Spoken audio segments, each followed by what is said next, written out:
ਚੱਲ ਰਹੀ ਗੁਰਬਾਣੀ ਸ਼ਬਦ ਦੀ ਜੋ ਵਿਚਾਰ ਹੈ, ਜੋ ਗੁਰਕਿਰਪਾ ਦੁਆਰਾ ਆਪਾਂ ਕਰ ਰਹੇ ਹਾਂ, ਜਿੰਨੀ ਕੁ ਸੋਝੀ ਗੁਰਬਾਣੀ ਬਖਸ਼ਦੀ ਹੈ ਉਨੀ ਕੁ ਵਿਚਾਰ ਕੀਤੀ ਜਾਂਦੀ ਹੈ। ਅੱਜ ਦਾ ਜੋ ਸਾਹਿਬ ਦਾ ਫਰਮਾਨ ਹੈ, ਜਿਸ ਦੀ ਵਿਚਾਰ ਆਪਾਂ ਕਰਾਂਗੇ, ਨਾਨਕ ਕਥਨਾ ਕਰੜਾ ਸਾਰ। ਪਿੱਛੇ ਵਚਨ ਆਇਆ ਸੀ, ਵੇਖੈ ਵਿਗਸੈ ਕਰ ਵਿਚਾਰ। ਸੋ ਹੁਣ ਪਾਤਸ਼ਾਹ ਕਹਿੰਦੇ ਆ ਵੀ ਕਰੜਾ ਸਾਰ ਹੈ, ਉਹਦੇ ਬਾਰੇ ਕਥਨ ਕਰਨਾ ਬਹੁਤ ਔਖਾ ਹੈ। ਸਾਰ ਗਿਆਨ ਕਹਿਣਾ, ਚਾਹੇ ਮਾਇਆ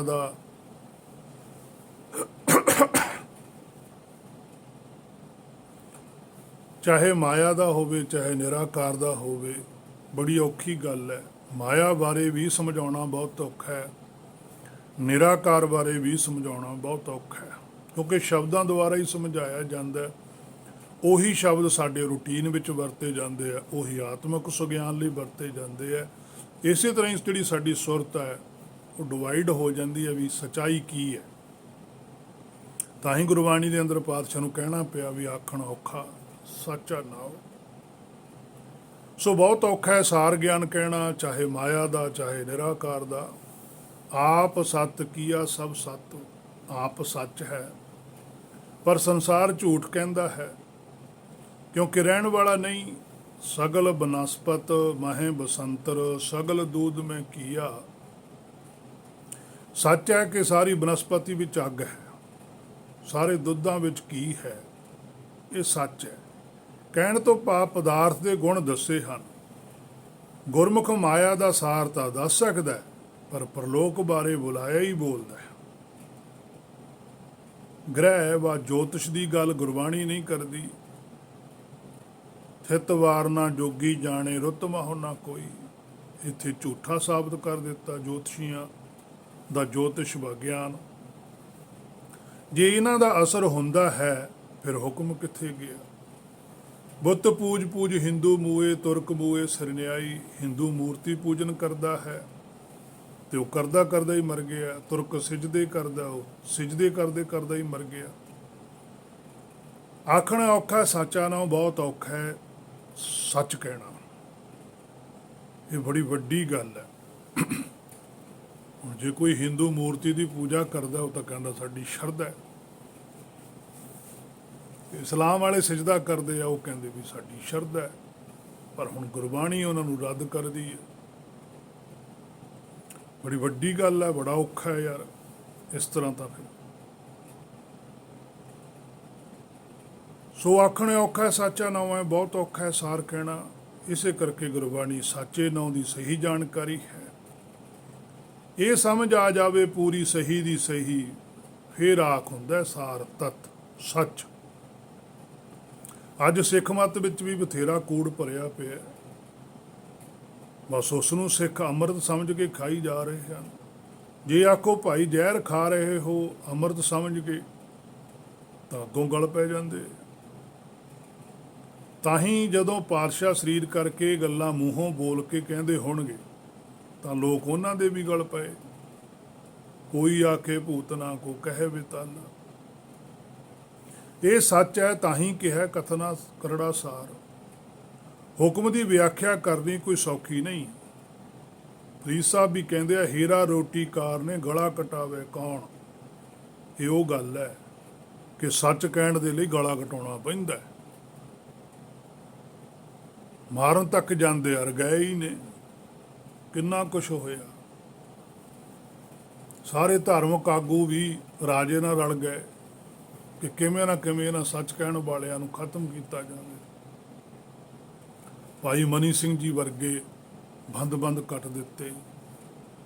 ਸੱਚ ਹੀ ਆਖਿਆ ਸੀ। ਹੋਰ ਪਤਾ ਨਹੀਂ ਬੇਅੰਤ ਜਿੰਨੇ ਵੀ ਗੁਰਸਿੱਖ ਨੇ, ਸਿਰਫ ਉਹਨਾਂ ਨੂੰ ਇੱਕੋ ਹੀ ਸੱਚ ਤੋਂ ਰੋਕ ਸੀ ਵੀ ਸੱਚ ਨਾ ਕਹੋ। ਜੋ ਸੰਸਾਰ 'ਚ ਧਰਮ ਦੀ ਗੱਲ ਚੱਲਦੀ ਹੈ ਤੁਸੀਂ ਵੀ ਉਵੇਂ ਕਰੀ ਚੱਲੋ। ਤੁਸੀਂ ਉਹਨਾਂ ਵਾਂਗੂ ਕਿਉਂ ਨਹੀਂ ਕਰਦੇ। ਉਹ ਕਹਿੰਦੇ ਵੀ ਇਹ ਧਰਮ ਦੀ ਗੱਲ ਹੈ ਹੀ ਨਹੀਂ, ਕਰੀਏ ਤਾਂ ਜੇ ਧਰਮ ਦੀ ਗੱਲ ਹੋਵੇ ਤਾਂ ਝੂਠ ਦੀ ਗੱਲ ਹੈ। ਉਹ ਕਹਿੰਦੇ ਲੱਖਾਂ ਬੰਦਾ ਲੱਗਿਆ ਹੋਇਆ ਤੇ ਕੀ ਲੱਖਾਂ ਬੰਦਾ ਹੀ ਝੂਠ ਬੋਲਦਾ। ਉਹ ਕਹਿੰਦੇ ਵੀ ਹਾਂ, ਉਹ ਕਹਿੰਦੇ 100 ਬੰਦਾ ਸੁੱਤਾ ਪਿਆ ਹੋਵੇ, ਗੁਰਮੁਖ ਕਹਿੰਦਾ 100 ਦੇ ਵਿੱਚੋਂ ਸੁੱਤਿਆਂ ਚੋਂ ਇੱਕ ਬੰਦਾ ਜਾਗਦਾ, ਤੇ ਜਿਹੜਾ ਬੰਦਾ ਗੱਲ ਜਾਗਦਾ ਬੋਲਦਾ, ਕੀ ਉਹ 100 ਸੁੱਤੇ ਪਏ ਬੰਦੇ ਨੂੰ ਸਮਝ ਆ ਜਾਂਦੀ ਹੈ? ਉਹ ਕਹਿੰਦੇ ਵੀ ਨਹੀਂ। ਉਹ ਕਹਿੰਦੇ ਫਿਰ ਜਦੋਂ ਉਹਨਾਂ ਨੂੰ ਨਹੀਂ ਸਮਝ ਆਉਂਦੀ, ਇਹ ਸਾਰਾ ਸੰਸਾਰ ਹੀ ਸੁੱਤਾ ਪਿਆ। ਤੀਹੀ ਗੁਣੀ ਸੰਸਾਰ ਭਰਮ ਸੁੱਤਾ, ਸੁੱਤਿਆ ਰਹਿਣ ਬਿਹਾੜੀ। ਤੀਸਰੇ ਪਾਤਸ਼ਾਹ ਕਹਿੰਦੇ, ਉਹ ਕਹਿੰਦੇ ਤਿੰਨੇ ਗੁਣਾਂ ਦੇ ਵਿੱਚ ਤਾਂ ਸੁੱਤੇ ਪਏ, ਇਹਨਾਂ ਨੂੰ ਸਾਡੀ ਗੱਲ ਕੀ ਸਮਝ ਲੱਗੂਗੀ? ਇਹ ਸੁੱਤੇ ਪਈ ਸਾਡਾ ਸੁਪਨੇ 'ਚ ਹੀ ਵਿਰੋਧ ਕਰੀ ਜਾਂਦੇ ਆ। ਵਿਰੋਧ ਵੀ ਹਕੀਕਤ 'ਚ ਨਹੀਂ ਕਰਦੇ, ਕਿਉਂਕਿ ਜਾਗਣਗੇ ਤਾਂ ਸਾਡੇ ਵਰਗੇ ਬਣਨਗੇ। ਸੁੱਤੇ ਪਏ ਆ, ਸੁਪਨੇ 'ਚ ਸਾਡਾ ਵਿਰੋਧ ਕਰਦੇ ਆ। ਸੁਪਨਿਆਂ 'ਚ ਇਹਨਾਂ ਨੂੰ ਸਰੀਰ ਦੀ ਦਾ ਜੋਤ ਨਹੀਂ ਦੀਂਦੀ, ਜਦੋਂ ਜਾਗਣਗੇ ਤਾਂ ਆਤਮਾ ਦਿਸੂਗੀ। ਫਿਰ ਇਹ ਵਿਰੋਧ ਨਹੀਂ ਕਰ ਸਕਦੇ, ਕਿਉਂਕਿ ਆਤਮਾ ਸਭ ਦੀ ਇੱਕੋ ਜਿਹੀ ਹੋਏ। ਸਭ ਮੈਂ ਜੋਤ ਜੋਤ ਹੈ ਸੋਏ, ਤਿਸਦਾ ਚਾਨਣ ਸਭ ਮੈਂ ਚਾਨਣ ਹੋਏ, ਗੁਰ ਸਾਖੀ ਜੋਤ ਪ੍ਰਗਟ ਹੋਏ।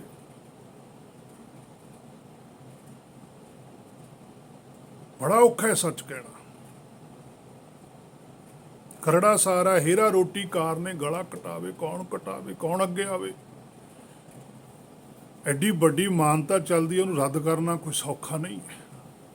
ਪਰ ਪਾਤਸ਼ਾਹੀਆਂ ਨੇ ਕੀਤਾ, ਭਗਤ ਸਾਹਿਬਾਨਾਂ ਨੇ ਕੀਤਾ। ਕਰ ਵੀ ਉਹੀ ਸਕਦਾ ਜਿਹਦੇ ਕੋਲ ਸੱਚ ਹੈ, ਨਿਰਾਕਾਰੀ ਸੱਚ। ਉਦੋਂ ਥੱਲੇ ਕੋਈ ਕਰ ਵੀ ਨਹੀਂ ਸਕਦਾ। ਅੱਜ ਸਾਡੇ ਸਿੱਖਾਂ ਕੋਲੇ ਇੱਕੋ ਹੀ ਗੱਲ ਹੈ ਕਿ ਸਾਡੇ ਵਰਗਾ ਕੋਈ ਨਹੀਂ। ਗੱਲ ਠੀਕ ਹੈ, ਪਰ ਆਧਾਰ ਤਾਂ ਦੱਸੋ ਕੋਈ ਵੀ ਕਿ ਤੁਹਾਡੇ ਵਰਗਾ ਕੋਈ ਕਿਉਂ ਨਹੀਂ। ਗੁਰਬਾਣੀ ਸਾਡੀ ਬਦਲੀ ਜਾ ਰਹੀ ਹੈ, ਅਰਥ ਬਦਲੇ ਜਾ ਰਹੇ ਹਨ, ਰਹਿਤ ਛੱਡੀ ਜਾ ਰਹੀ ਹੈ। ਆਤਮਾ ਵਾਲੀ ਮਰਜ਼ਾਦਾ ਫੜ ਲਈ ਸਰੀਰ ਵਾਲੀ। ਰਹਿਤ ਔਖੀ ਹੈ। ਕਿਉਂ ਔਖੀ ਹੈ? ਕਿਉਂਕਿ ਸਾਰੀ ਮਾਇਆ ਛੱਡਣੀ ਪੈਂਦੀ ਹੈ। ਮਰਜ਼ਾਦਾ ਸੌਖੀ ਹੈ ਕਿਉਂਕਿ ਵਿੱਚ ਮਰਜ਼ੀ ਹੈ ਤੁਹਾਡੀ। ਜਿਨ੍ਹਾਂ ਦੀ ਰਹਿਤ ਸੀਗੀ ਧਰੂੰ ਜੀ ਤੋਂ ਲੈ ਕੇ ਕਲਗੀਧਰ ਪਾਤਸ਼ਾਹ ਤੱਕ ਬੇਅੰਤ ਗੁਰਸਿੱਖਾਂ ਦੀ ਇੱਕੋ ਹੀ ਗੱਲ ਸੀ। ਜਿੱਦਣ ਦੀ ਮਰਜ਼ਾਦਾ ਆਈ ਹੈ, ਸੰਤਾਂ ਕੋਲ ਮਰਜ਼ਾਦਾ ਹੈ, ਤੇ ਮਰਜ਼ਾਦਾ ਸਭ ਦੀ ਵੱਖੋ ਵੱਖਰੀ ਹੈ। ਜਿਹੜੇ ਸੰਸਾਰੀ ਸੰਤ ਨੇ, ਜਿਹੜੇ ਨਿਰਾਕਾਰੀ ਸੰਤ ਨੇ, ਉਹਨਾਂ ਦੀ ਇੱਕੋ ਹੀ ਮਰਜ਼ਾਦਾ ਹੈ, ਉਹਨਾਂ ਦੀ ਇੱਕੋ ਹੀ ਰਹਿਤ ਹੈ। ਉਹਨਾਂ ਦੀ ਮਰਜ਼ਾਦਾ ਨਹੀਂ ਹੈ, ਉਹਨਾਂ ਦੀ ਰਹਿਤ ਹੈ। ਜਿਹੜੇ ਸੰਸਾਰੀ ਸੰਤ ਨੇ, ਉਹਨਾਂ ਦੀ ਮਰਜ਼ਾਦਾ, ਉਹਨਾਂ ਕੋਲ ਰਹਿਤ ਨਹੀਂ ਹੈ। ਰਹਿਤ ਹੁੰਦੀ ਹੈ ਉਹਦੀ ਰਜਾ ਵਿੱਚ ਰਹਿਣਾ, ਉਹਦੇ ਭਾਣੇ 'ਚ ਰਹਿਣਾ। ਆਪਣੇ ਵੱਲੋਂ ਕੋਈ ਵੀ ਦਾਅਵਾ ਨਹੀਂ ਹੈ, ਕੁਛ ਨਹੀਂ ਮਾਇਆ 'ਚ ਬਣਾਉਣਾ। ਜੋ ਹੈ ਜਿਵੇਂ ਚੱਲਦਾ ਉਵੇਂ ਚੱਲਣ ਦੇਣਾ। ਮਰਜ਼ਾਦਾ ਹੁੰਦੀ ਆਪਣੀ ਹੋਂਦ ਵੀ ਬਰਕਰਾਰ ਰੱਖਣੀ ਹੈ। ਸੋ ਤਾਂ ਹੀ ਪਾਤਸ਼ਾਹ ਨੇ ਕਿਹਾ, ਸਾਚੀ ਪ੍ਰੀਤ ਹਮ ਤੁਮ ਸੰਗ ਜੋਰੀ, ਤੁਮ ਸੰਗ ਜੋਰ ਅਵਰ ਸੰਗ ਤੋਰੀ। ਇਹ ਤਾਂ ਇਹ ਗੱਲ ਕਹਿੰਦੀ ਹੈ। ਗੁਰਬਾਣੀ ਤਾਂ ਕਹਿੰਦੀ ਹੈ, ਸਾਧੂ ਕੋ ਮਿਲਨੇ ਜਾਈਏ, ਸਾਥ ਨਾ ਲੀਜਾ ਕੋਏ, ਪਾਛੇ ਪਾਉ ਨਾ ਦੀਜੀਏ, ਆਗੇ ਹੋਏ ਸੋ ਹੋਏ। ਸਾਡੇ ਤਾਂ ਕਹਿੰਦੇ ਵੀ ਲੈ ਕੇ ਆਓ, ਪ੍ਰੇਰ ਕੇ ਇਕੱਠੇ ਕਰਕੇ ਲਿਆਓ। ਇਹ ਤਾਂ ਉਲਟ ਗੱਲ ਚੱਲਦੀ ਹੈ। ਫਿਰ ਗੁਰਬਾਣੀ ਕਹਿੰਦੀ ਹੈਨ ਵੇਲੇ, ਕਹਿੰਦੇ ਵੀ ਬੜਾ ਇਕੱਠ ਹੋਇਆ, ਬੜੀ ਸੰਗਤ ਆਈ। ਉਹ ਸੰਗਤ ਨਹੀਂ ਆਈ, ਲੋਕ ਆਏ ਆ। ਸੰਗਤ ਦਾ ਤਾਂ ਇੱਕੋ ਹੀ ਬੰਦਾ ਹੁੰਦਾ। ਸੰਗਤ ਕੀਤੀ ਸੀ ਦੂਜੇ ਪਾਤਸ਼ਾਹ ਨੇ, ਸੰਗਤ ਕੀਤੀ ਸੀ ਮਰਦਾਨਾ ਜੀ ਨੇ, ਸੰਗਤ ਕੀਤੀ ਸੀ ਬਾਬਾ ਬੁੱਢਾ ਜੀ ਨੇ। ਉਹੋ ਜਿਹੀ ਬਣਾਤੇ ਉਹਨੇ।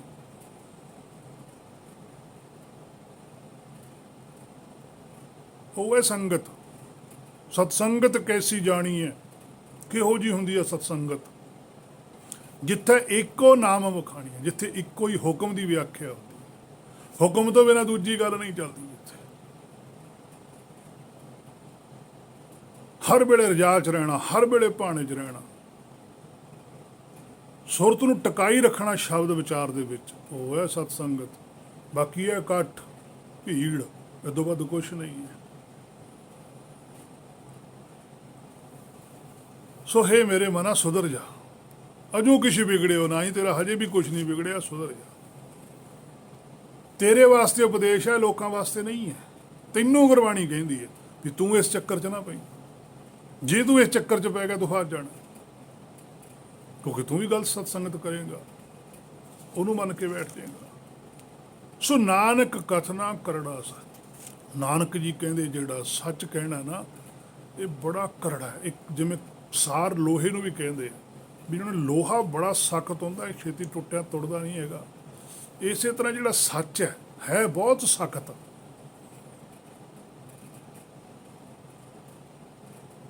ਪਰ ਸੱਚ ਨੂੰ ਸਮਝਾਉਣਾ, ਸੱਚ ਦੀਆਂ ਦਲੀਲਾਂ ਦੇਣੀਆਂ, ਸੱਚ ਦੇ ਪ੍ਰਮਾਣ ਦੇਣੇ, ਸਾਰੀ ਮਾਇਆ ਨੂੰ ਝੂਠੀ ਕਰਨ ਵਾਸਤੇ। ਝੂਠੀ ਮਾਇਆ ਆਪ ਬੰਧਾਇਆ, ਕਿਉਂਕਿ ਜੀਵ ਆਪਣੇ ਆਪ ਫਸਿਆ ਹੋਇਆ ਇਹਦੇ ਵਿੱਚ, ਇਹਨੂੰ ਕਿਸੇ ਨੇ ਫਸਾਇਆ ਨਹੀਂ। ਜੇ ਤਾਂ ਕੋਈ ਕਿਸੇ ਨੂੰ ਫਸਾਵੇ ਫਿਰ ਤਾਂ ਕੋਈ ਨਿਕਲਣ ਲਈ ਐਫਰਟ ਕਰ ਸਕਦਾ, ਜਦੋਂ ਖੁਦ ਹੀ ਆਪ ਫਸਿਆ ਫਿਰ ਨਿਕਲਣ ਲਈ ਐਫਰਟ ਨਹੀਂ ਕਰੂਗਾ, ਕੋਸ਼ਿਸ਼ ਨਹੀਂ ਕਰੂਗਾ, ਕਿਉਂਕਿ ਫਸਿਆ ਆਪ ਹੈ। ਉਹਨੂੰ ਉਹ ਚੰਗੀ ਲੱਗਦੀ ਹੈ। ਚੰਗੀ ਚੀਜ਼ ਨੂੰ ਕਿਵੇਂ ਛੱਡੇ ਉਹ? ਮਾਇਆ ਦੀ ਚਮਕ ਦਮਕ, ਹੇ ਮੇਰੇ ਮਨਾ ਤੈਨੂੰ ਚੰਗੀ ਲੱਗਦੀ ਹੈ ਤਾਂ ਹੀ ਤੂੰ ਫਸਿਆ। ਇਸੇ ਕਰਕੇ ਕਰੜਾ ਸਾਰਾ, ਕਿਉਂਕਿ ਉਹ ਸੱਚ ਕਹਿੰਦੇ ਆ, ਸੱਚ ਤੈਨੂੰ ਤਕਲੀਫ ਦਿੰਦਾ। ਗੁਰਬਾਣੀ ਸੱਚ ਕਹਿੰਦੀ ਹੈ, ਮਨਾ ਤੈਨੂੰ ਤਕਲੀਫ ਦਿੰਦੀ ਹੈ। ਗੁਰਬਾਣੀ ਕਹਿੰਦੀ ਹੈ ਹੁਕਮ ਤੋਂ ਬਿਨਾਂ ਕੁਝ ਨਹੀਂ ਹੋਣਾ, ਤੂੰ ਕਹਿੰਦਾ ਮਾਇਆ ਤੋਂ ਬਿਨਾਂ ਕੁਝ ਨਹੀਂ ਹੋਣਾ। ਜੇ ਮਾਇਆ ਹੀ ਨਾ ਮਿਲੀ ਭੁੱਖੇ ਮਰ ਜਾਗੇ। ਗੁਰਬਾਣੀ ਕਹਿੰਦੇ ਜੇ ਹੁਕਮ ਦੀ ਸੋਝੀ ਨਾ ਆਈ ਤਾਂ ਭੁੱਖਾ ਮਰ ਜਾਏਗਾ। ਗੁਰਬਾਣੀ ਕੁਛ ਹੋਰ ਕਹਿੰਦੀ ਹੈ, ਮਨਾ ਤੂੰ ਕੁਛ ਹੋਰ ਕਰਦਾ। ਇਸੇ ਕਰਕੇ ਤੇਰੀ ਸੁਰ ਨਹੀਂ ਗੁਰਬਾਣੀ ਨਾਲ ਰਲਦੀ। ਜਿੱਦਾਂ ਤੇਰੀ ਗੁਰਬਾਣੀ ਨਾਲ ਸੁਰ ਰਲ ਗਈ, ਫਿਰ ਨਾਨਕ ਕਥਨਾ ਕਰੜਾ ਸਾਰ, ਫਿਰ ਤੂੰ ਉਸ ਸੱਚ ਬਾਰੇ ਵੀ ਬੋਲ ਸਕਦਾ, ਉਹਦਾ ਵੀ ਵਿਖਿਆਨ ਕਰ ਸਕਦਾ। ਨਹੀਂ ਤਾਂ ਫਿਰ ਮਾਇਆ ਦਾ ਹੀ ਵਿਖਿਆਨ ਕਰੇਗਾ। ਤਰੀਕਾ ਭਾਵੇਂ ਗੁਰਬਾਣੀ ਵਾਲਾ ਹੀ ਵਰਤੀ ਚੱਲੀ। ਸੋ ਜਤ ਪਹਾਰਾ ਧੀਰ ਜੋ ਸੁਨਿਆਰ। ਹੁਣ ਦੂਜੀ ਪ੍ਰਮਾਣ ਪਾਤਸ਼ਾਹ ਦਿੰਦੇ ਆ, ਪਹਾਰਾ ਹੁੰਦਾ ਸੁਨਿਆਰੇ ਕੋਲ ਸੋਨਾ ਢਾਲਣ ਲਈ। ਜਤ ਹੈ ਮਾਇਆ ਤੋਂ ਮਨ ਨੂੰ ਰੋਕ ਕੇ ਰੱਖਣਾ। ਮਨ ਨੂੰ ਕਾਂ ਵੀ ਕਿਹਾ, ਸਿਰਫ ਪੱਕੇ ਫਲ ਨੂੰ ਠੁੰਗ ਮਾਰਦਾ ਹੈ, ਤੋਤਾ ਕੱਚੇ ਨੂੰ ਠੁੰਗ ਮਾਰਦਾ ਹੈ। ਆਖਰੀ ਸਟੇਜ ਦੀ ਗੱਲ ਹੈ, ਫਲ ਪੱਕ ਚੁੱਕਿਆ ਹੈ, ਸਾਵਧਾਨੀ ਵੀ ਬਹੁਤ ਹੈ। ਸੁਨਿਆਰੇ ਨੂੰ ਬਹੁਤ ਸਾਵਧਾਨ ਰਹਿਣਾ ਪੈਂਦਾ ਹੈ, ਕੀਮਤੀ ਬਹੁਤ ਹੈ ਸੋਨਾ। ਇਸੇ ਕਰਕੇ ਭਗਤ ਗੁਰਬਾਣੀ ਵਿੱਚ ਵੀ ਕਹਿੰਦੇ ਆ, ਭਗਤ ਨੇ ਜਿਹੜੇ ਇਹ ਜਨਮ ਉਹਦੇ ਲੇਖੇ ਲਾਉਂਦੇ, ਉਹੀ ਹਾਲਤ ਹੈ। ਕਿਉਂਕਿ ਉੱਥੇ ਪਹੁੰਚ ਕੇ ਹੀ ਤਾਂ ਜਾ ਕੇ ਫਿਰ ਗੱਲ ਬਣਨੀ ਹੈ ਕਿ ਜੈਸੀ ਮੈਂ ਆਵੇ ਖਸਮ ਕੀ ਬਾਣੀ, ਤੈਸੜਾ ਕਰੀ ਗਿਆਨ ਵੇਲਾ ਲੋ। ਹੁਣ ਸਿਰੇ ਚਲੇਗੀ ਗੱਲ। ਇੱਧਰੋਂ ਗੁਰਬਾਣੀ ਦੀ ਵੀ ਸਮਾਪਤੀ ਹੋ ਰਹੀ ਹੈ, ਉਧਰੋਂ ਸੁਰਤ ਵੀ ਸਿਰੇ ਚਲੇ ਗਈ। ਇੰਨਾ ਯਤਨ ਹੋਣਾ ਚਾਹੀਦਾ, ਇੰਨਾ ਟਿਕਾ ਹੋਣਾ ਚਾਹੀਦਾ ਕਿ ਉਨਾ ਹੀ ਸੇਕ ਦੇਣਾ, ਪਹਾਰਾ ਸੇਕ ਦੇਣਾ ਕਿ ਜਿੰਨੀ ਲੋੜ ਹੈ। ਜ਼ਿਆਦਾ ਵੀ ਸੇਕ ਨਹੀਂ ਦੇ ਦੇਣਾ। ਜੇ ਜ਼ਿਆਦਾ ਸੇਕ ਦਿੱਤਾ ਸੋਨਾ ਖਰਾਬ ਹੋ ਜਾਊਗਾ, ਜੇ ਘੱਟ ਦਿੱਤਾ ਗਿਆ ਤਾਂ ਉਹਨੇ ਖਰਾਬ ਫੇਰ ਹੋ ਜਾਣਾ। ਪੂਰੇ ਟੈਂਪਰੇਚਰ 'ਚ ਰੱਖਣਾ। ਇਸੇ ਤਰ੍ਹਾਂ ਮਨ ਨੂੰ ਪੂਰਾ ਟਿਕਾ ਕੇ ਰੱਖਣਾ। ਮਾਇਆ ਦੇ ਵਿੱਚ ਵੀ ਇਹੋ ਜਿਹੇ ਮਨ, ਉਧਰੋਂ ਸੱਚ ਵੀ ਪੂਰਾ ਨਹੀਂ ਕਲੀਅਰ ਹੋਇਆ, ਉਨਾ ਚਿਰ ਮਨ ਨੂੰ ਰੋਕੀ ਰੱਖਣਾ। ਜਦੋਂ ਸੱਚ ਪੂਰਾ ਕਲੀਅਰ ਹੋ ਜਾਂਦਾ, ਤੁਰਕੀ ਬਾਣੀ ਸੁਣ ਜਾਂਦੀ ਹੈ, ਫੇਰ ਨਹੀਂ ਮਨ ਡੋਲਦਾ ਹੈ। ਜਦੋਂ ਗਹਿਣਾ ਇੱਕ ਪੂਰਾ ਤਿਆਰ ਹੋ ਕੇ ਬਣ ਗਿਆ, ਫਿਰ ਤੁਹਾਡੇ ਸਾਹਮਣੇ ਹੈ।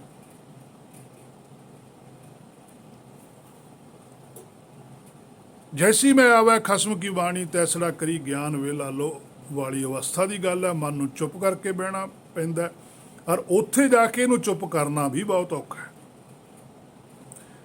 ਉਹ ਹਾਲਤ ਹੁੰਦੀ ਹੈ ਮਨ ਦੀ ਜਿਵੇਂ ਪਹਾਰੇ ਵਿੱਚ ਭੱਠੀ ਦੀ ਵਿੱਚ ਸੋਨੇ ਦੀ ਤਰ੍ਹਾਂ ਹੈ। ਖਰਬਾ ਖੋਟ ਵੀ ਇੱਥੇ ਹੀ ਨਿਕਲਦੀ ਹੈ, ਸੋਨਾ ਸ਼ੁੱਧ ਹੁੰਦਾ ਜਾਂਦਾ ਹੈ। ਧੀਰਜ ਸੁਨਿਆਰੇ ਦਾ ਕੰਮ ਕਰਦਾ ਹੈ। ਸੋਨਾ ਪਿਘਲਣ ਨੂੰ ਟਾਈਮ ਵੀ ਤਾਂ ਲੱਗਦਾ ਹੈ। ਸੁਹਾਗਾ ਪਾਇਆ ਜਾਂਦਾ ਹੈ ਕਿ ਸੋਨਾ ਪਿਘਲੇ, ਤੇ ਸੁਹਾਗਾ ਹੈਗੀ ਸੇਵਾ, ਸ਼ਬਦ ਵਿਚਾਰ, ਗਰੀਬੀ, ਨਿਮਰਤਾ, ਸੰਤੋਖੀ। ਇਸ ਅਵਸਥਾ ਵਿੱਚ ਬਹੁਤ ਹੌਸਲਾ ਧੀਰਜ ਰੱਖਣਾ ਪੈਂਦਾ ਮਨ ਨੂੰ, ਕਿਉਂਕਿ ਮਨ ਦੀ ਪਰਖ ਹੁੰਦੀ ਪੂਰੀ ਦੀ ਪੂਰੀ, ਕਿ ਕਿਤੇ ਮਾੜਾ ਮੋਟਾ ਵੀ ਭਰਮ ਤਾਂ ਨਹੀਂ ਰਹਿ ਗਈ, ਕਿਤੇ ਮਾੜਾ ਮੋਟਾ ਸੋਨੇ 'ਚ ਖੋਟ ਤਾਂ ਨਹੀਂ ਰਹਿ ਗਈ।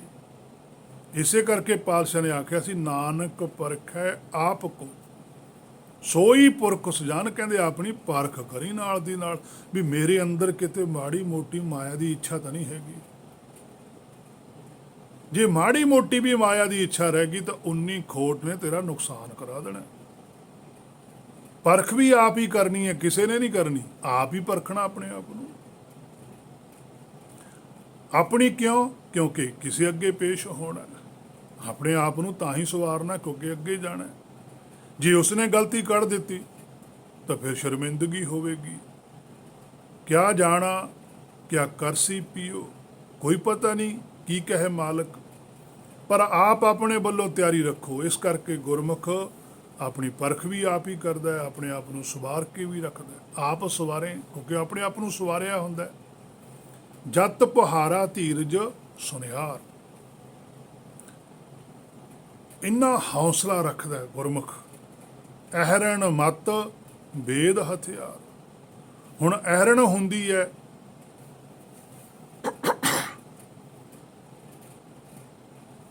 ਲੋਹਾਰ ਦੇ ਕੋਲ, ਉਸ ਉੱਪਰ ਧਰ ਕੇ ਉਹ ਲੋਹੇ ਨੂੰ ਕੁੱਟਦਾ ਹੈ। ਇੱਕ ਛੋਟੀ ਐਰਣ ਹੁੰਦੀ ਹੈ ਸੁਨਿਆਰੇ ਕੋਲ, ਉਹਦੇ ਤੇ ਉਹ ਸੋਨਾ ਗਰਮ ਕਰਕੇ ਕੁੱਟਦਾ ਹੈ।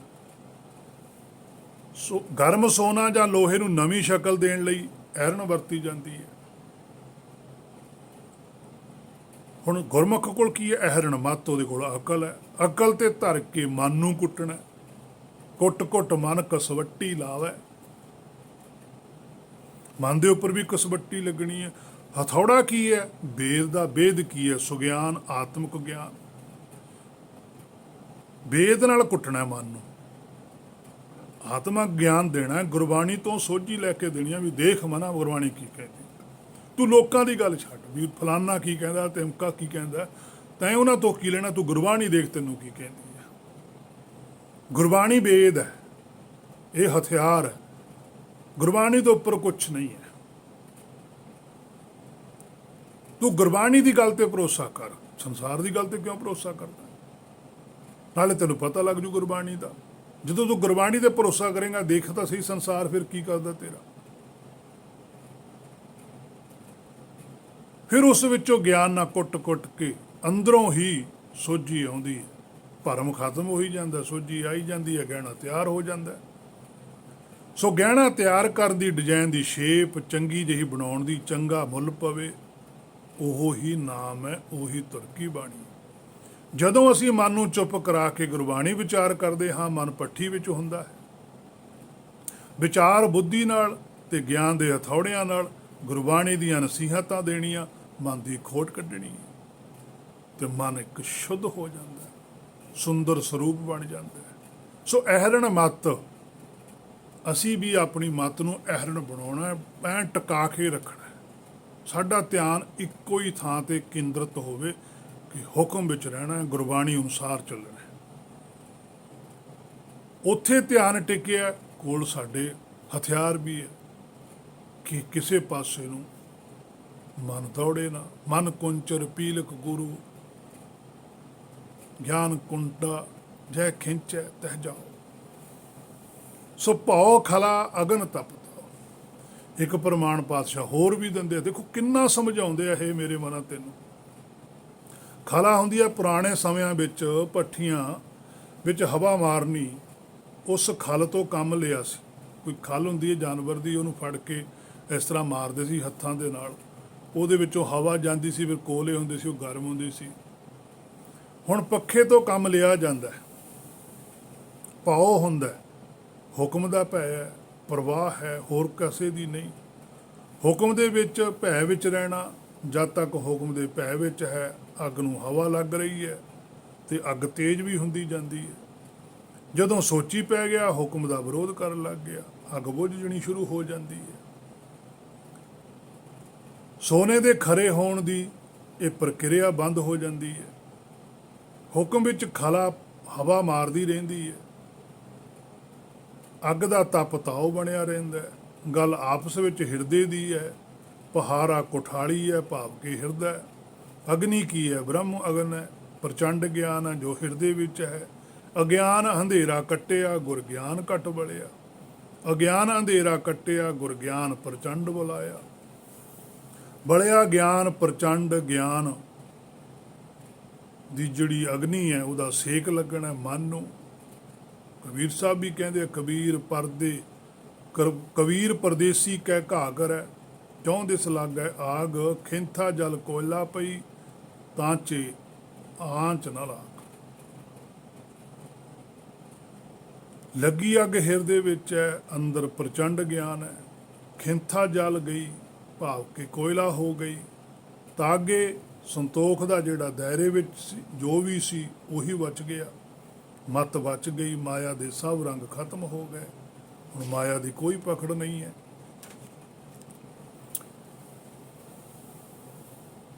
ਸੋ ਭਉ ਖਲ ਹੈ, ਅਗਨ ਤਪਤਾਉ ਹੈ। ਅਗਨ ਹੈ ਬ੍ਰਹਮ ਗਿਆਨ, ਉਹਦੀ ਸੋਝੀ ਹੈ, ਹਰ ਵੇਲੇ ਗਿਆਨ ਹੈ ਕਿ ਮਨ ਕਿਸੇ ਪਾਸੇ ਨੂੰ ਜਾਵੇ ਹੀ ਨਾ।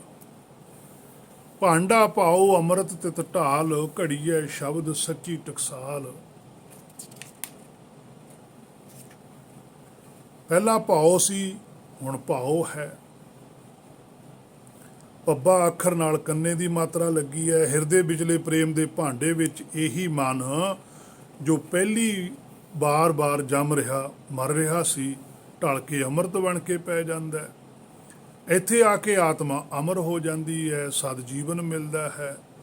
ਗੱਲਾਂ ਨਾਲ ਅੰਮ੍ਰਿਤ ਨਹੀਂ ਮਿਲਦਾ, ਮਨਾਂ ਕੁਰਬਾਨੀ ਦੇਣੀ ਪੈਂਦੀ ਹੈ ਤਾਂ ਅੰਮ੍ਰਿਤ ਮਿਲਦਾ ਹੈ। ਅਸੀਂ ਤਾਂ ਪਹੁਲ ਨੂੰ ਹੀ ਅੰਮ੍ਰਿਤ ਮੰਨ ਕੇ ਬੈਠ ਗਏ, ਅਸਲੀ ਅਮਰ ਦੀ ਭੁੱਖ ਹੀ ਬੰਦ ਕਰ ਦਿੱਤੀ। ਅੰਮ੍ਰਿਤ ਪੀਵੈ ਅਮਰ ਸੋ ਹੋਵੈ।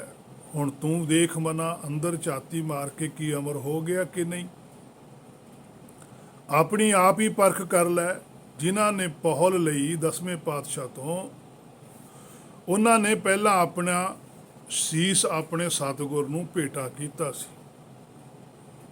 ਸਤਿਗੁਰ ਅੱਗੇ ਸੀਸ ਭੇਟ ਦਿਓ, ਭੇਟਾ ਕੀਤੀ ਹੋਈ ਵਸਤੂ ਚੁੱਕੀ ਨਹੀਂ ਜਾਂਦੀ, ਉਸ ਉੱਤੇ ਹੱਕ ਨਹੀਂ ਹੁੰਦਾ। ਮਨ ਹੈ ਸੀਸ, ਆਪਣਾ ਸਤਿਗੁਰ ਮੂਲ ਦੇ ਅੱਗੇ ਭੇਟਾ ਕੀਤਾ ਸੀ ਕਿ ਹੁਕਮ ਵਿੱਚ ਚੱਲਣਾ ਹੈ, ਭਾਵੇਂ ਕੁਝ ਵੀ ਹੋ ਜਾਵੇ, ਹੁਕਮ ਤੋਂ ਬਾਹਰ ਨਹੀਂ ਜਾਣਾ। ਹੁਕਮ ਹੁਣ ਬੁੱਝ ਲਿਆ ਤੇ ਉੱਠਿਆ ਹੀ ਭਾਈ ਧਰਮ ਸਿੰਘ। ਪੰਜੇ ਤਾਂ ਉੱਠੇ ਸੀ, ਹੁਕਮ ਦੀ ਸੋਝੀ ਸੀ, ਐਵੇਂ ਨਹੀਂ। ਗੁਰਬਾਣੀ ਤਾਂ ਸਾਰਿਆਂ ਨੇ ਬਹੁਤ ਪੜ੍ਹੀ ਹੋਈ ਹੈ ਤੇ ਸੁਣੀ ਵੀ ਹੋਈ ਹੈ। ਬਥੇਰੇ ਸੀ ਜਿਨ੍ਹਾਂ ਨੇ 8ਵੇਂ ਪਾਤਸ਼ਾਹ ਦੇ, 9ਵੇਂ ਦੇ, 10ਵੇਂ ਗੁਰ ਦੇ ਸਰੀਰ ਕਰਕੇ ਦਰਸ਼ਨ ਕੀਤੇ। ਉਹਨਾਂ ਦੇ ਮੁਖੋਂ ਗੁਰਬਾਣੀ ਵੀ ਸੁਣੀ ਹੋਵੇਗੀ। ਇਹ ਵੀ ਗੱਲ ਸਪਸ਼ਟ ਹੋ ਗਈ ਕਿ ਨਿਰੀ ਪੂਰੀ ਗੁਰਬਾਣੀ ਪੜ੍ਹਨੀ ਤੇ ਸੁਣਨੀ ਵੀ ਕੰਮ ਨਹੀਂ ਕਰਦੀ, ਜਿੰਨਾ ਚਿਰ ਸਮਝ ਕੇ ਕਮਾਈ ਨਾ ਜਾਵੇ। ਕਮਾਈ ਵਾਲੇ ਹੀ ਮਨ ਕੁਰਬਾਨੀ ਦਿੰਦੇ ਹਨ, ਬਾਕੀ ਤਾਂ ਸਰੀਰਾਂ ਨਾਲ ਜੋੜੇ ਕੇ ਹੀ ਬੋਲੇ ਸੋ ਨਿਹਾਲ ਦੇ ਜਕਾਰੇ ਲਾਉਣ ਵਾਲੇ ਹੁੰਦੇ ਹਨ। ਅੰਮ੍ਰਿਤ ਆਪ ਹੀ ਪੀਤਾ ਜਾਂਦਾ, ਕੋਈ ਕਿਸੇ ਨੂੰ ਪਿਆ ਨਹੀਂ ਸਕਦਾ, ਕਿਉਂਕਿ ਅੰਮ੍ਰਿਤ ਹੁਕਮ ਹੈ। ਪਹੁਲ ਹੁੰਦੀ ਹੈ ਹੁਕਮੀਆਂ ਦਾ ਸਰੀਰ ਦਾ ਵਾਅਦਾ, ਕਮੈਂਟਮੈਂਟ ਹਰ ਇੱਕ ਨੂੰ ਕਰਨਾ ਹੀ ਪੈਂਦਾ ਜਿਹੜਾ ਹੁਕਮੀ ਹੋਵੇ। ਧਰੂੰਜੀ ਤੋਂ ਲੈ ਕੇ 5 ਪਿਆਰਿਆਂ ਤੇ ਬੇਅੰਤ ਸਿੱਖਾਂ ਨੇ ਵਾਅਦਾ ਕੀਤਾ ਸੀ ਤੇ ਨਿਭਾਇਆ ਵੀ ਹੈ, ਪਹੁਲ ਲੈ ਕੇ ਹੁਕਮ ਦੀ ਵਿਆਖਿਆ ਕਰਨ ਦਾ ਕਿ ਹੁਕਮ ਹੈ ਕੀ ਚੀਜ਼। ਭਾਂਡਾ ਪਾਓ, ਪ੍ਰੇਮ ਦਾ ਭਾਂਡਾ ਵਿੱਚ ਅੰਮ੍ਰਿਤ ਹੈ, ਤੱਤ ਹੈ, ਉਹ ਢਲਦਾ। ਜਿਵੇਂ ਜਿਵੇਂ ਹੁਕਮ ਹਿਰਦੇ ਵਿੱਚ ਪ੍ਰਗਟ ਹੋਈ ਜਾਂਦਾ, ਤਿਵੇਂ ਤਿਵੇਂ ਜੀਵ ਹੈ ਜਿਹੜਾ ਉਹ ਇਸ ਭਾਵ ਸਾਗਰ ਵਿੱਚੋਂ ਜੀਵਨ ਜਿੱਤ ਕੇ ਜਾਂਦਾ ਹੈ। ਘੜੀ ਹੈ ਸ਼ਬਦ ਸੱਚੀ ਟਕਸਾਲ। ਇੰਨਾ ਕੁਝ ਹੋਣ ਦੇ ਬਾਵਜੂਦ ਫਿਰ ਕਿਤੇ ਜਾ ਕੇ ਸ਼ਬਦ ਘੜ ਹੁੰਦੇ ਆ, ਗੁਰਬਾਣੀ ਉਚਾਰ ਹੁੰਦੀ ਹੈ, ਸੱਚੀ ਟਕਸਾਲ ਘੜ ਹੁੰਦੀ ਹੈ। ਫਿਰ ਆਖ ਹੁੰਦਾ ਦੁੱਧ ਪੀਓ ਗੋਬਿੰਦੇ ਰਾਏ। ਫਿਰ ਦੁੱਧ ਬਣਾਇਆ ਹੈ ਇੱਥੇ ਆ ਕੇ ਨਾਮਦੇਵ ਜੀ ਨੇ ਸ਼ਬਦ ਘੜਿਆ। ਬਾਣੀ ਘੜੀ ਜਾਂਦੀ ਹੈ, ਪਹਿਲਾਂ ਮਨ ਘੜਿਆ, ਫਿਰ ਸੁਰਤ ਘੜੀ, ਮਤ ਬਣੀ, ਫਿਰ ਬੁੱਧ ਘੜੀ, ਫਿਰ ਸ਼ਬਦ ਘੜੇ ਨੇ। ਇੱਥੇ ਬੈਠ ਕੇ ਹਿਰਦੇ ਦੇ ਅੰਦਰ ਗੁਰਬਾਣੀ ਲਿਖ ਹੁੰਦੀ ਹੈ। ਸਾਖੀਆਂ ਤਾਂ ਜਿਹੜਾ ਮਰਜ਼ੀ ਘੜੀ ਜਾਓ, ਜਿਹੜੀ ਮਰਜ਼ੀ ਸੁਣਾਈ ਜਾਓ, ਨਾ ਕੋਈ ਪੁੱਛੇ। ਜੇ ਕੋਈ ਪੁੱਛੇ ਤਾਂ ਕਹਿ ਦਿਓ ਵੀ ਸ਼ੰਕਾ ਨਹੀਂ ਕਰਨਾ ਚਾਹੀਦਾ। ਗੁਰੂ ਬਹੁਤ ਕੁਛ ਕਰ ਸਕਦਾ, ਫਿਰ ਤੁਸੀਂ ਕਿਉਂ ਨਹੀਂ ਕਰਦੇ? ਗੁਰੂ ਦਾ ਨਾਂ ਕਿਉਂ ਵਰਤਦੇ ਹੋ? ਸੁੱਖ ਆਪ ਮਾਣਦੇ ਹੋ। ਤੇ ਜੇ ਕੋਈ ਸਵਾਲ ਪੁੱਛੇ ਤਾਂ ਕਹਿਣਗੇ ਤਰਕ ਨਹੀਂ ਕਰੀਦਾ। ਹੱਦ ਹੋਈ ਪਈ ਅੱਜ ਸੰਸਾਰ ਦੇ ਅੰਦਰ। ਗੁਰਬਾਣੀ ਤਰਕਾਂ ਨਾਲ ਭਰੀ ਪਈ ਹੈ, ਇਹ ਕਹਿੰਦੇ ਤਰਕ ਨਾ ਕਰੋ। ਹਾਂ, ਤਰਕ ਕਰਨੀ ਚਾਹੀਦੀ ਹੈ, ਕੁਤਰਕ ਨਹੀਂ ਕਰਨੀ ਚਾਹੀਦੀ, ਹੁਜਤ ਨਹੀਂ ਕਰਨੀ ਚਾਹੀਦੀ, ਚਹੇੜ ਨਹੀਂ ਕਰਨੀ ਚਾਹੀਦੀ, ਉਹ ਤੋਂ ਰੋਕ ਹੈ। ਤਰਕ ਕਰੋ। ਜਿਵੇਂ ਭਗਤ ਸਾਹਿਬਾਨਾਂ ਤੋਂ ਪਹਿਲਾਂ ਸਾਰਾ ਸੰਸਾਰ ਸ਼ਿਵ ਜੀ, ਬ੍ਰਹਮਾ, ਵਿਸ਼ਨੂੰ ਨੂੰ ਰੱਬ ਮੰਨਦੇ ਸੀ ਤੇ ਅੱਜ ਵੀ ਮੰਨੀ ਜਾਂਦੇ ਆ। ਗੁਰਬਾਣੀ ਨੇ ਤਰਕ ਕੀਤਾ, ਭਾਵ ਅਸਲੀਅਤ ਦੱਸਣੀ ਤਰਕ ਹੈ। ਗੁਰਬਾਣੀ 'ਚ ਕੁਤਰਕ ਦੀ ਮਨਾਹੀ ਹੈ। ਸੱਚ ਨੂੰ ਝੂਠ ਬਣਾਉਣਾ ਕੁਤਰਕ ਹੈ, ਝੂਠ ਦੀ ਪਾਜ ਖੋਲ੍ਹਣੀ ਤਰਕ ਹੈ। ਸੋ ਪਹਿਲੀ ਹੀ ਤਰਕ ਹੈ ਗੁਰਬਾਣੀ ਵਿੱਚ ਇੱਕ ਓਅੰਕਾਰ। ਉਹ ਤਿੰਨ ਨੂੰ ਮੰਨਦੇ ਆ, ਇੱਕ ਨੂੰ ਕਹਿੰਦੇ। ਇੱਥੇ ਤਿੰਨਾਂ ਦੀ ਅਸਲੀਅਤ ਦੱਸੀ ਹੈ ਕਿ ਇੱਕ ਹੈ। ਹੁਕਮ ਜਿਸ ਵਿੱਚ ਇਹ ਤਿੰਨੇ ਹੀ ਸ਼ਾਮਲ ਹਨ। ਅਸੀਂ ਗੁਰਬਾਣੀ ਦੀ ਵਿਚਾਰ ਕਿੱਥੋਂ ਕਰ ਲਵਾਂਗੇ? ਸਾਡੀ ਤਾਂ ਆਪ ਸੁਰਤ ਮਾਇਆ ਨਾਲ ਮਲੀਨ ਹੋਈ ਪਈ ਹੈ। ਤਾਂ ਹੀ ਤਾਂ ਸਮਝ ਨਹੀਂ ਆ ਰਹੀ। ਅਸਲ ਵਿੱਚ ਮਨ ਘੜਨਾ ਸੀ ਗਿਆਨ ਦੇ ਹਥਿਆਰ ਨਾਲ। ਸੋ ਗਿਆਨ ਦਾ ਹਥਿਆਰ ਹੈ ਗੁਰਬਾਣੀ। ਗੁਰਬਾਣੀ ਤੋਂ ਸੋਝੀ, ਮਨ ਹੈ ਨਿਰਾਕਾਰ, ਹਥਿਆਰ ਵੀ ਨਿਰਾਕਾਰੀ ਚਾਹੀਦਾ। ਸੋ ਬਹੁਤ ਬਰੀਕੀ ਤੇ ਧਿਆਨ ਦੀ ਲੋੜ ਹੈ। ਅਸੀਂ ਸੋ ਦੋਸ਼ ਕਿਸੇ ਹੋਰ ਨੂੰ ਦੇਈ ਜਾਂਦੇ ਹਾਂ, ਆਪਣੇ ਆਪ ਨੂੰ ਵਾਚਦੇ ਨਹੀਂ। ਜਦੋਂ ਆਪਣੇ ਆਪ ਨੂੰ ਵਾਚਾਂਗੇ ਤਾਂ ਖੋਟ ਦੂਰ ਹੋਊਗੀ, ਫਿਰ ਘੜ ਹੋ ਸੱਚੀ ਟਕਸਾਲ। ਘੜੀ ਹੈ ਸ਼ਬਦ ਸੱਚੀ ਟਕਸਾਲ। ਇੱਥੇ ਬੈਠ ਕੇ ਹੀ ਗੁਰਬਾਣੀ ਦੀ ਸੋਝੀ ਆਉਂਦੀ ਹੈ। ਬਾਣੀ ਹਿਰਦੇ 'ਚੋਂ ਪ੍ਰਗਟ ਹੋ ਜਾਂਦੀ ਹੈ। ਬਾਣੀ ਨੂੰ ਗੁਰਬਾਣੀ ਬਣਾ ਕੇ ਗੁਰਮੁਖ ਫਿਰ ਦੱਸਦਾ ਹੈ, ਨਵੇਂ ਨਵੇਂ ਸ਼ਬਦ ਘੜਦਾ, ਜਿਹੜੇ ਸ਼ਬਦਾਂ ਦੇ ਨਾਲ ਸਾਨੂੰ ਸੋਝੀ ਆ ਸਕੇ। ਇਸੇ ਨੂੰ ਟਕਸਾਲ ਕਹਿੰਦੇ ਆ। ਜਿਵੇਂ ਸੰਸਾਰੀ ਤੌਰ 'ਤੇ ਖਜ਼ਾਨੇ ਦੇ ਵਿੱਚ ਜਿੱਥੇ ਪੈਸਾ ਘੜਿਆ ਜਾਂਦਾ ਉਹਨੂੰ ਵੀ ਟਕਸਾਲ ਕਹਿੰਦੇ ਆ। ਇੱਥੇ ਨਿਰਾਕਾਰੀ ਖਜ਼ਾਨੇ ਦੀ ਗੱਲ ਹੈ, ਉੱਥੇ ਸੰਸਾਰੀ ਖਜ਼ਾਨੇ ਦੀ ਗੱਲ ਹੈ। ਜਿਨ ਕੋ ਨਦਰ ਕਰਮ ਤਿਨਕਾਰ, ਜਿਨ੍ਹਾਂ ਤੇ ਮਿਹਰ ਹੋ ਗਈ ਉਹ ਸਿਰ ਪਾਤਰ ਹੋ ਗਏ। ਕਰਮ ਹੋਣਾ ਹੈ, ਕੁਝ ਦੇਣਾ ਹੈ, ਫਿਰ ਦੇ ਦਿੰਦਾ ਹੈ। ਕੁਝ ਉਹਨਾਂ ਨੂੰ ਨਦਰ ਹੋਣਾ, ਸਿਰਫ ਨਿਗਾਹ ਚੜ੍ਹਨਾ ਹੈ। ਪ੍ਰਾਪਤੀ ਕਰਮ ਹੈ, ਇੱਥੇ ਹੁੰਦਾ ਹੈ ਕਰਮ, ਉਹ ਬਖਸ਼ਿਸ਼ ਪ੍ਰਾਪਤ ਹੁੰਦੀ ਹੈ ਪਰਮ ਆਨੰਦ ਦੀ। ਨਦਰ ਤਾਂ ਉਹਨਾਂ ਤੇ ਵੀ ਹੈ ਜੋ ਸਹੀ ਰਸਤੇ ਤੇ ਚੱਲ ਰਹੇ ਹਨ। ਕਰਮ ਉਹਨਾਂ ਤੇ ਹੈ ਜੋ ਪਹੁੰਚ ਗਏ। ਫਿਰ ਉਹਨਾਂ ਦੀ ਕਾਰ ਹੈ ਗੁਰਬਾਣੀ, ਸੱਚੀ ਟਕਸਾਲ ਘੜਨਾ। ਉਹਨਾਂ ਦੇ ਹਿੱਸੇ ਵਿੱਚ ਆਇਆ ਕੇਵਲ, ਹੋਰ ਕਿਸੇ ਦੇ ਨਹੀਂ। ਸਿਰਫ ਉਹਨਾਂ ਨੇ ਮੰਨਿਆ ਕਿ ਜਿਵੇਂ ਬੁਲਾਵੇ ਤਿਉਂ ਬੋਲੇ ਸੁਆਮੀ। ਜਿਵੇਂ ਤੂੰ ਬੁਲਾਏਗਾ ਉਵੇਂ ਅਸੀਂ ਬੋਲਾਂਗੇ। ਇਹ ਕਰਮ ਹੈ, ਉਹ ਆਪ ਬੁਲਾਉਂਦਾ ਹੈ। ਜਿਸ ਨੂੰ ਤੂੰ ਜਾਣਾਹੇ ਸੋਈ ਜਨ ਜਾਣੈ, ਹਰ ਗੁਣ ਸਦ ਹੀ ਆਖ ਵਖਾਣੈ। ਉਹ ਜਾਣੂ ਕਰਵਾਉਂਦਾ ਹੈ ਆਪਣੇ ਗੁਣ, ਫਿਰ ਉਹ ਵਿਖਿਆਨ ਕਰਦੇ ਹਨ। ਨਦਰ ਤਾਂ ਪਹਿਲਾਂ ਹੀ ਹੋ ਗਈ ਸੀ ਕਿ ਇਹ ਬਣ ਸਕਦਾ ਹੈ, ਨੇੜੇ ਹੈ। ਬਸ ਹੀਰਾ ਤਰਾਸ਼ਣ ਦੀ ਲੋੜ ਹੈ। ਤਰਾਸ਼ ਦਿੱਤਾ ਤੇ ਮੁੱਲ ਪੈ ਗਿਆ, ਸੱਚੀ ਦੀ ਦਰਗਾਹ ਵਿੱਚ ਕਬੂਲ ਹੋ ਗਿਆ। ਜਿਨ ਕੋ ਨਦਰ ਕਰਮ ਤਿਨਕਾਰ, ਜਿਨ੍ਹਾਂ ਦੇ ਉੱਪਰ ਉਹਦੀ ਬਖਸ਼ਿਸ਼ ਹੈ। ਨਾਨਕ ਨਦਰੀ ਨਦਰ ਨਿਹਾਲ। ਨਾਨਕ ਜੀ ਕਹਿੰਦੇ ਉਹ ਨਦਰੀ ਹੈ, ਕਿਰਪਾ ਕਰਨ ਵਾਲਾ ਹੈ। ਨਦਰੀ ਤੇ ਨਦਰ ਨਾਲ ਨਿਹਾਲ ਨਾ ਹੋਵੇ, ਇਹ ਕਿੱਦਾਂ ਹੋ ਸਕਦਾ? ਨਿਹਾਲ ਨਿਹਾਲ ਨਿਹਾਲ ਇੱਥੇ ਹੁੰਦਾ ਆ ਕੇ। ਚੌਥਾ ਪਦਾਰਥ ਜੀਵਨ ਹੈ ਸਦਾ ਵਾਸਤੇ। ਆਨੰਦ ਹੀ ਆਨੰਦ ਹੈ। ਬਾਣੀ ਕਿੱਥੇ ਘੜ ਹੁੰਦੀ ਹੈ, ਕੌਣ ਘੜਦਾ ਹੈ, ਕਿੰਨੀ ਮਹਾਨ ਹੈ। ਆਖਰੀ ਪੌੜੀ ਵਿੱਚ ਪੂਰਨ ਹੋਣ ਦੀ ਗੱਲ ਹੈ। ਗੁਰਬਾਣੀ ਕੋਈ ਕਵਿਤਾ, ਗੀਤ ਜਾਂ ਕੋਈ ਸ਼ਬਦਾਂ ਨੂੰ ਜੋੜ ਕੇ ਲਿਖਿਆ ਹੋਇਆ ਗ੍ਰੰਥ ਨਾ ਸਮਝੋ। ਖਾਲੀ ਪੜ੍ਹਨ ਵਾਸਤੇ ਨਹੀਂ, ਪੜ੍ਹ ਕੇ ਸਮਝੋ ਵੀ, ਫਿਰ ਆਪਣੇ ਆਪ ਤੇ ਲਾਗੂ ਵੀ ਕਰੋ। ਫਿਰ ਪਤਾ ਲੱਗਣਾ ਕਿ ਬ੍ਰਹਮ ਦੀ ਵਿਚਾਰ ਦਾ ਸਾਡੇ ਲਈ ਪਹਿਲੀ ਸਟੇਜ ਲੋਕ ਵਿੱਚ ਗੁਰਬਾਣੀ ਤੋਂ ਸੋਝੀ ਪ੍ਰਾਪਤ ਕਰਨੀ, ਭਾਵ ਗਿਆਨ ਲੈਣਾ। ਫਿਰ ਉਸ ਗਿਆਨ ਨਾਲ ਵਿਚਾਰ ਕਰਨੀ, ਵਿਚਾਰ ਕੇ ਸੁਰਤ ਨੂੰ ਚਲਾਉਣਾ, ਮਾਇਆ ਦੀ ਮੈਲ ਲਾਉਣੀ ਤੇ ਹੁਕਮ ਵਿੱਚ ਸਮਾਉਂਦੇ ਜਾਣਾ, ਤੇ ਨਾਮ ਦੀ ਪ੍ਰਾਪਤੀ ਹੋ ਜਾਂਦੀ ਹੈ। ਹੇ ਮੇਰੇ ਮਨਾ, ਸਦਾ ਉਹਦਾ ਸ਼ੁਕਰ ਕਰ, ਉਹਦੀ ਰਜਾ ਵਿੱਚ ਰਹਿ, ਜੇ ਜੀਵਨ ਜਿੱਤ ਕੀ ਜਾਣਾ। ਨਾਨਕ ਨਦਰੀ ਨਦਰ ਨਿਹਾਲ। ਨਾਨਕ ਜੀ ਪਾਤਸ਼ਾਹ ਕਹਿੰਦੇ ਇਹ ਹੋ ਹੀ ਨਹੀਂ ਸਕਦਾ ਕਿ ਜਦੋਂ ਤੁਹਾਨੂੰ ਉਹਦੀ ਸੋਝੀ ਆ ਜਾਵੇ ਕਿ ਹੁਕਮ ਕੀ ਹੈ, ਭਾਣਾ ਕੀ ਹੈ, ਰਜਾ ਕੀ ਹੈ, ਫਿਰ ਤੁਸੀਂ ਉਹ ਤੋਂ ਬਾਹਰ ਚੱਲੇ ਨਹੀਂ ਸਕਦੇ। ਜਦੋਂ ਉਹ ਤੋਂ ਬਾਹਰ ਨਹੀਂ ਚੱਲ ਸਕਦੇ ਤਾਂ ਨਿਹਾਲ ਹੋ, ਕਿਉਂਕਿ ਖੁਦ ਸਵੈਮ ਆਪ ਹੀ ਜੋਤ ਸਰੂਪ ਬਣ ਕੇ ਆਪਣੇ ਨਿਜ ਆਸਾਂ ਦੇ ਉੱਪਰ ਸਦਾ ਲਈ ਸੁਭਾਏਮਾਨ ਹੋ ਜਾਵੋਗੇ। ਇੱਥੋਂ ਤੱਕ ਕਿ ਅੱਜ ਦਾ ਪ੍ਰਸੰਗ ਸੀ ਜੋ ਗੁਰ ਕਿਰਪਾ ਦੁਆਰਾ ਕੀਤਾ ਗਿਆ। ਅਗਲੀ ਵਿਚਾਰ ਜੇ ਗੁਰ ਨੇ ਚਾਹਿਆ ਫਿਰ ਕੀਤੀ ਜਾਵੇਗੀ। ਹੋਈਆਂ ਬੇਅੰਤ ਭੁੱਲਾਂ ਦੀ ਖਿਮਾ। ਵਾਹਿਗੁਰੂ ਜੀ ਕਾ ਖਾਲਸਾ, ਵਾਹਿਗੁਰੂ ਜੀ ਕੀ ਫਤਿਹ।